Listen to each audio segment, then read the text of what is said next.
Ang ibig ko sabihin, between Robin Padilla na pinagtatawanan nila, tapos magpo-post sila ng pagkahaba-haba sa Facebook, natatalinuhan nila, i-chat GPT naman nila, i-Englishin pa nila. Hindi naman connect ang tao. Tingnan mo yung engagement ng mga tarantado mag-post sa Facebook versus yung mga nagpo-post ng mahabang matatalinong mga salita sa Facebook. Walang nagbabasa nun. Walang nagbabasa nun, mga bossing. Katulad yung putang inang paksilika na yan. Yung paksilika na yan, pagka pinag-usapan ba natin yung hayop na paksilika na yan, maiintindihan nyo yung tungkol sa technology, tungkol sa cobalt, tungkol sa copper, tungkol sa mining. Maiintindihan ba natin yan? Kung pag-uusapan natin yung pax kupal na yan. Wala na manonood dito. Walang may interest diyan. Sa totoo lang, medyo delikado 'yan kapag napunta rito sa Pilipinas. Pero putang ina niya, ba't natin isipin natin yung problema natin pang araw-araw, mahal ng bilihin, mahal na gasolina, traffic, magnanakaw, yung mga hold-upper, yan yung mga isipin at putang ina paksili ka na yan. Bayaan mo na yan sa mga matatalino. Sila na magpaliwanag kung anong magiging pangit na dulot niyan sa ekonomiya natin. Magiging pangit yan basta hindi sa Pilipinas galing. Pangit yan. Masaya pag naka-live si Boss Dada. Maraming salamat sa iyo, Girly Bukero. Bukeo. Diyan sa Malaysia. Mabuhay ka ha. Ganun yan mga bossing. Naiintindihan ng taong bayan kapag majority ng mga Pilipino, 70% ng mga Pilipino, hindi naman bilyonaryo at milyonaryo 70% ng mga Pilipino nasa lower middle class yan, pababa. Nandoon yan. So, anong salita niyan? Nag-uusap ba sa bayan English? Hindi. Pag nagchismisan ba yung mga yan sa labas ng bahay nila English? Hindi. Tagalog.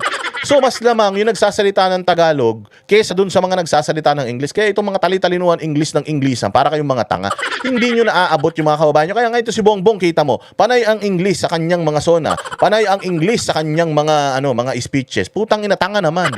Bobo naman. Hindi naman niya alam kung ano yung problema ng taong bayan, hindi niya kayang solusyonan kahit simpleng problema ng mga Pilipino. Abot ba siya na, gigil na gigil mga Pilipino sa kanya. Ang galing mag-English. 'Di ba? Sosyal. Parang akala mo blondie ang putang ina kung mag-English. Nog-nog din naman katulad ni Boss Dada. Ilocano yan eh.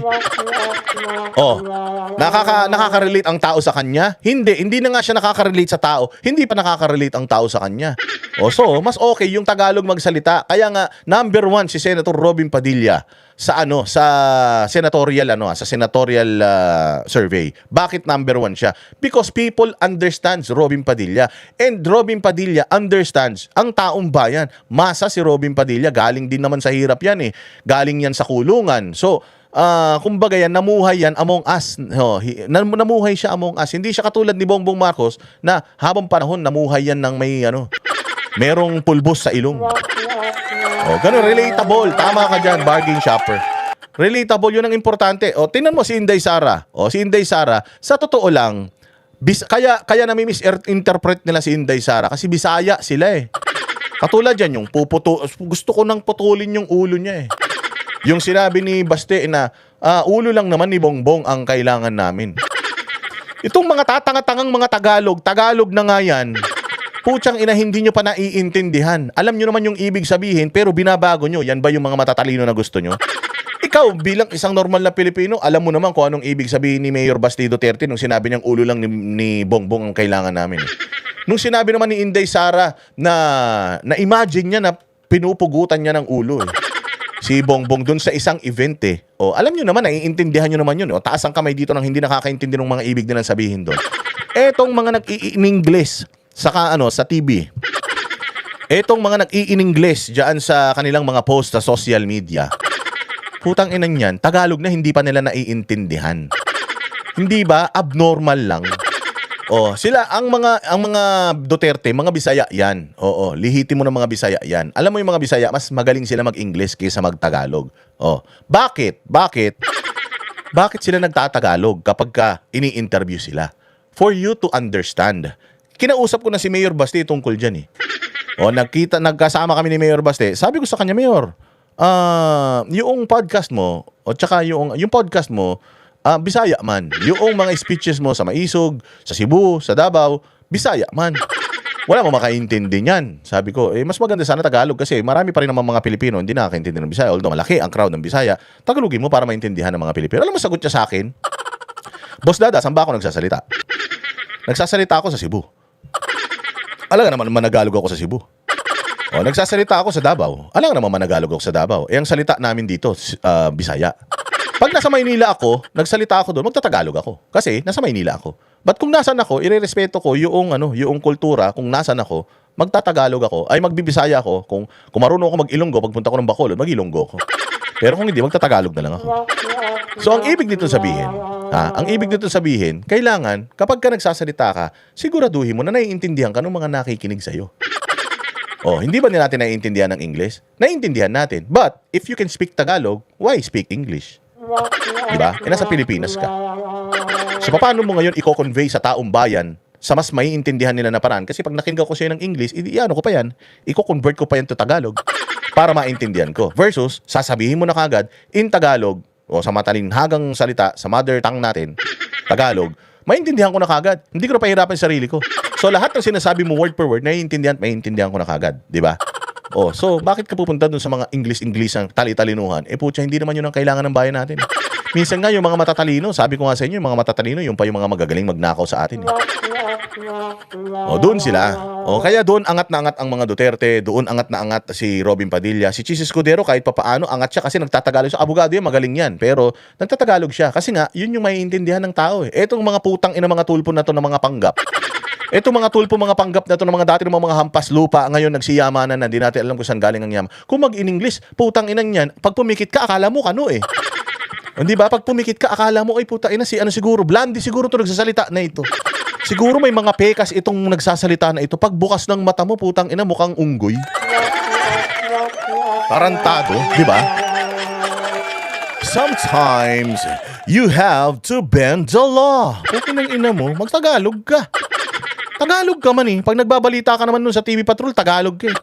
Kapag nagsasalita naman kayo dun sa Rapid Tulpo in Action, mga Tagalog kayo. Ba't nag-i-English kayo? Ba't pinagpipilitan nyo mag-English? Alam naman ng taong bayan na hindi kayo matatalino. Alam naman ng taong bayan, tanga kayo eh. Tapos kaya kayo nag-i-English kasi gusto nyo magtunog matalino. Mga gago, hindi naman bobo mga Pilipino eh. Alam naman ng mga Pilipino na bobo yung mga tulpo na yan eh. Alam naman ng mga Pilipino na malalakas lang ang boses ng mga yan, pero mga bakla naman yung mga yan. Alam naman ng mga Pilipino na putyang ina, manggagamit lang din yung mga yan at mga traidor, walang mga loyalty, mga putragis na yan eh. O, kapag nag-English, pag nag-English ka ba na ganun, ikinatalino mo na yan, wala ka maalam sa batas. Paano mo ikinatalino yan? Sometimes you have to bend, Pucha, pag nakapikit ka ganun, totoo yan. Pag nagsasalita sila, dito pala yung para tayong para tayong sa Amerika eh. Pag tingin mo, pag bukas ng mata mo, tangina pangit. Minsan, ganyan ako sa mall eh. Minsan, namimili ko sa mall, biglang may naririnig ako, nag-i-Englishan, magjowa sa likod ko. Hey, do you like this? Do you like this pa? I think this is a little big, no? The flowers are so big. O, the design is not minimalistic. Mga ganun, English-Englishan, mga islang. Putang ina niyan. Paglingon mo na ganyan, putya si Kirara. Parang mga tanga. Oh, hindi ba? Mga siraulo kayo, English kayo ng English. Kailangan, Tagalog tayo para magkaintindihan tayo. Bakit? Kapag ako man, mag-usap tayo tungkol sa forensic, sa data forensic. Gusto nyo ba pag-usapan natin yung putang ina, isa-isa kayo magsisialisan dyan. Pag-usapan natin tungkol dyan sa Paxilica na yan, tapos pag-usapan natin yung mga sistema sa Paxilica na kailangan mo sa isang semiconductor factory. O kailangan mo diyan ng matinding cooling system. At kapag kailangan mo ng matinding cooling system, kailangan mo ng 24 oras na matinding kuryente at saka matinding tawag dito, yung sirkulasyon ng tubig. Pag pinag-usapan ba natin, maiintindihan nyo ba ang hayop na yan? Siyempre hindi. O, tiyang inang yan.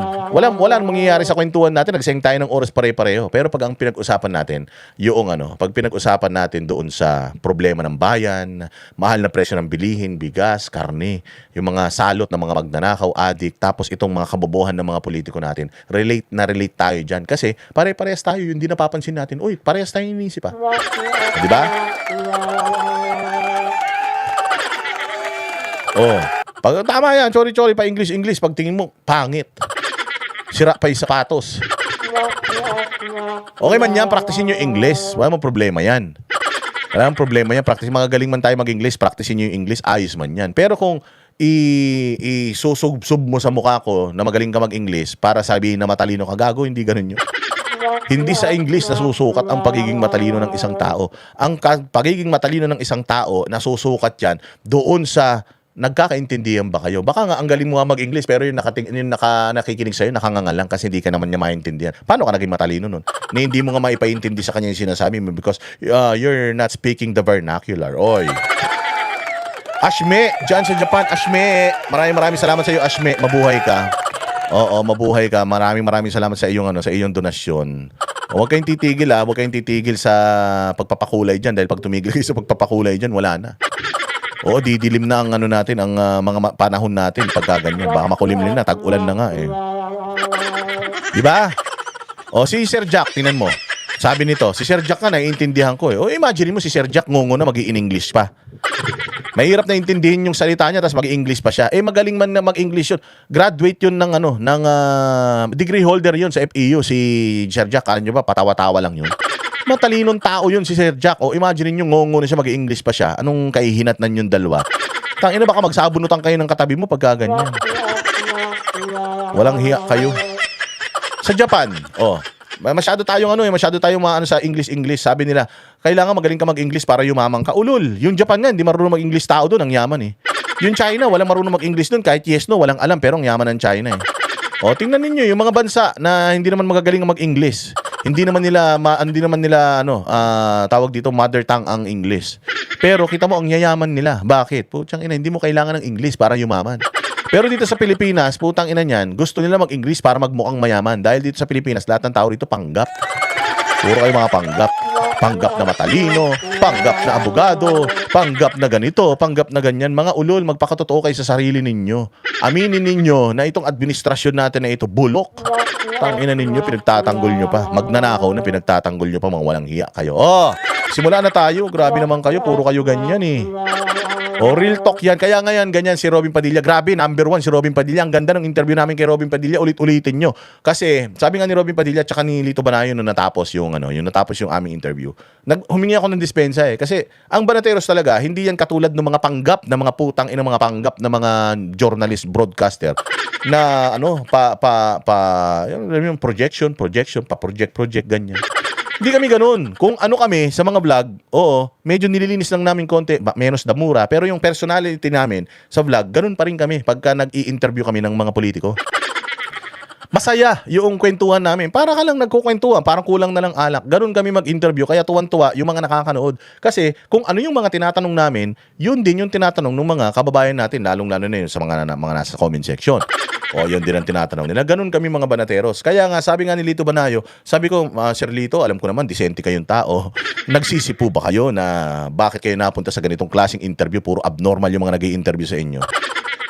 Alam mo, sabi ni Lito Banayo, alam nyo, ang saya. Ang dami ko ng mga interview na napuntahan. Yung mga interview daw na napuntahan niya, parang, alam mo yun, masyadong, parang kailangan niya ring talinuhan yung sagot niya. Dahil yung mga tanong sa kanya, tsaka dahil nga broadcaster to, kinikilala itong broadcaster na ito. So, parang medyo stiff daw siya pagka ayaw niya magkamali, di ba? Pero nung Banateros na daw siya, nakasloud siya, relaxed lang siya. Yung mga sagot niya, dahil alam ni Lito Banayo na ang mga nanonood ay masang Pilipino, hindi niya kailangan gawing masyadong technical. Tagalog, wala nang Inglesan. Ganon din si Robin. Si Robin, pag nag-guest daw siya, kahit sa ibang mga Arasins, maraming salamat. Real talk as always. Siyempre, ganun tayo. Wala tayong dito, filter. No filter. Itong mukha ko, yan talaga yan. Yan talaga yan. Makinis yan. Medyo brown yan. Parang tsokolate. Masarap nguyain yung pisngi ko. Lasang tsokolate yan. Kulay tsokolate ako, pero masarap. Masarap yan. Makinis yan. Walang walang pores yan. Madudulas ang ang insekto. Mga walang hiya kayo. Maraming salamat Arasin sa mabuhay ka. So ayun yung sinasabi natin, na ba ako? Wala na naman. Nalito na naman ako. Ano ba yung sinasabi ko kanina? Ilagay nyo nga dyan. Pagka may nagpapakulay talaga, lumiliwanag ang mata ko eh. Nakakalimutan ko yung mga sinasabi ko. Ayun na nga, sabi nga nila na si Robin Padilla daw, sabi ni Robin Padilla, ang saya pala sa inyo kasi ako kapag ini-interview ako, disente ako, nakaganyan ako. Pero nung kayo na nag-i-interview sa akin, ang saya pala. Ang saya pala nung ganitong kwentuhan lang, yung lang. Kaya nga tinama si Robin Padilla doon, nakalimutan niya na senador siya. Akala niya na sa inuman siya. Tinawag niya si Tariela na tinawag niya si Tariela na mapapel.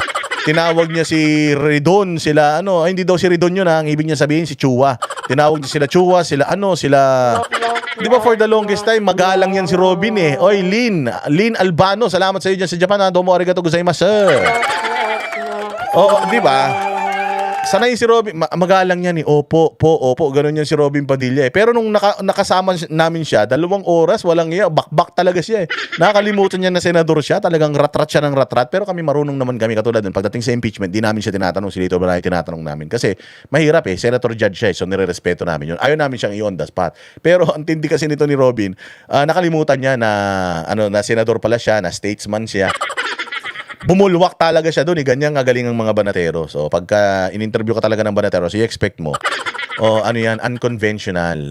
Parang hindi siya yung normal. Hindi siya yung normal na interview. Para lang siyang kwentuhan. Walang script yan. Pag upo nga ng mga guests dyan, tatanungin na namin yan eh. Mga ma'am, sir, meron po ba kayong topic na gustong iwasan? Kasi po, kung ano yung topic na gusto nyo iwasan, doon namin dadalhin. Ganun kami. Meron po ba kayong gustong iwasan? Ay, sana wag natin pag-usapan to. Okay, yun kagad yung unang itatanong ko sa kanya. Kaya nga natatandaan niyo ninyo si Isko, na-expose si Isko sa Banateros, di ba? Na-expose si Isko na magaling man siyang mayor, sabi ko nga, pero na-expose na medyo kiss-ass siya kay Bongbong ngayon. Di ba? Bakit siya na-expose? Kaibigan man namin yon. Bakit namin siya i-expose, hindi ba? Pero ganun talaga sa Banateros. Lalabas yung totoong ikaw kapag ka Banateros ang kausap mo. Wala kang maitatago sa amin. Palalabasin namin kung ano ang politika mo, kung ano ang hilat siya ng bituka mo, palalabasin namin yan. Katulad nito ni Skal 629, ni Felina Attard, at saka ni Vilma Reyes. Sana sa Israel si Vilma Reyes, nanonood. Nagkakagera na dyan, nanonood pa. Maraming salamat sa inyo. God bless you. Mabuhay kayo. Ang lupit nyo talaga. Puta, ragis niya, mag-iisang oras na tayo, mga bossing. Di pa tayo nagtatapik, partida. Paano pag nagtopic ba tayo? Baka abutin tayo 5 oras na naman nito. Kaya alam nyo, kaya ayoko na nagla-live eh. Kasi nagka-carry the way ako dahil nga hindi ako planado pag nag-live ako. Hindi ako katulad ng ibang mga vlogger na planado lahat ng mga sasabihin. Ako, on the spot tayo, spontaneous tayo, wala tayong script. Kaya kong pahabain yung live natin kahit 10 oras, kaya ko magsalita rito, ganito tayo katindi. Merong ganyang vlogger sa kabila? Wala. Maraming vlogger dyan, kaya lang magmura. Murahin si Inday, murahin si ganito, murahin si ganyan. Pero yung kukonek sa inyo, yung makakakonek na parang tayo nagkukwentuhan. Ikaw na nanonood ngayon, na nagchat-chat dyan. Di ba parang one-on-one, nagkukwentuhan tayong dalawa, ang saya. Kaya ba nila yung ganong klase ng connection? Banateros lang yan. Banateros lang may kaya niyan. Wala nang iba. Dito lang yan. Kung ang radio, kung nasa radyo ako, 1 oras lang ang ko. 1 oras lang ang segment ko. Pucharagis siya, mag-1 oras na tayo. Di pa tayo nagtatapik. Saan ka na makakita ng ganyan? Walang hiya na yan. Dahil dyan, pinaalala nyo, magsimula na tayo. Walang hiya kayo, puros naman kayo ganyan eh. Maraming salamat sa inyong sa inyong pagtangkilik. Kasi last time nagre-record lang ako eh. Medyo boring. Pero kita niyo naman pag nag-record ako, parang kausap niyo pa rin ako, di ba? Ganyan ganyan tayo para tayong artista. Pero iba din talaga kapag nababasa mo yung mga comment ng live. Katulad niyan ni Mini Galvez. Pagka ganyan yung mga comment, mababasa mo talaga yan. Maraming salamat Mini Galvez 2649. Mabuhay. Kaya napakapalad ng mga nakakapanood ngayon. Napakapalad ng mga nakakapanood ngayon. Kasi pagkatapos nito, wala na to. Marami nagba-message sa akin, Boss Dada, ba't wala na yung video mo? Wala na yun. Pagkatapos ng live na to, tapos na yun. Aabangan nyo na ito sa ating upload. Kaya panonoorin nyo din yung ating upload. Lalong-lalo na yung mga upload dyan sa Boss Space Dada 2.0. Nandiyan yung ating mga bakbakan na malulupit na mga maiiklian lang. Alright? Kami ang boses ng masa, hindi natatakot. Katotohanan lang, di kami nalulunod. Walang bahid ng sismis, lahat ay totoo. Kahit sino ka pa, pag mali ka babanatan ka. Walang pinipili kulay, wala kaming kinikilingan. Basta para sa bayan, kami lalaban. Pagdama palakpakan, pag mali banata.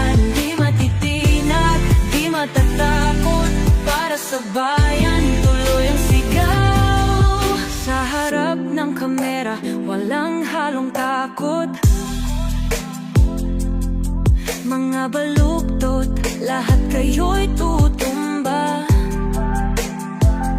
Ang hustisya at totoo, yun lang ang mahalaga. Kahit sinong harang, di kami matitinag. Walang pinipiling kulay, wala kaming kinikilingan. Basta para sa bayan, kami lalaban. Pag tama palakpakan, pag mali banatan. Di matitinag, di matatakot, para sa bayan tuloy ang sigaw. Kung nasa tama ka, ikaw ay aming kasama. Pero pag mali ka, handa ka na bang mabasag? Banateros kami, walang inuunan, dahil bayan muna bago ang sarili.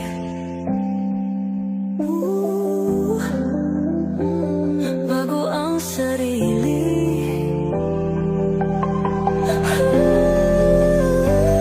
Pag tama palakpakan, pag mali banatan.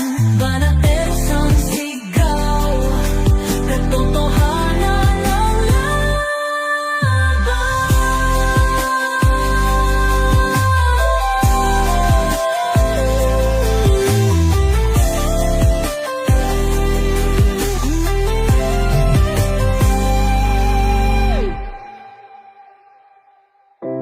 sa harap ng kamera, walang halong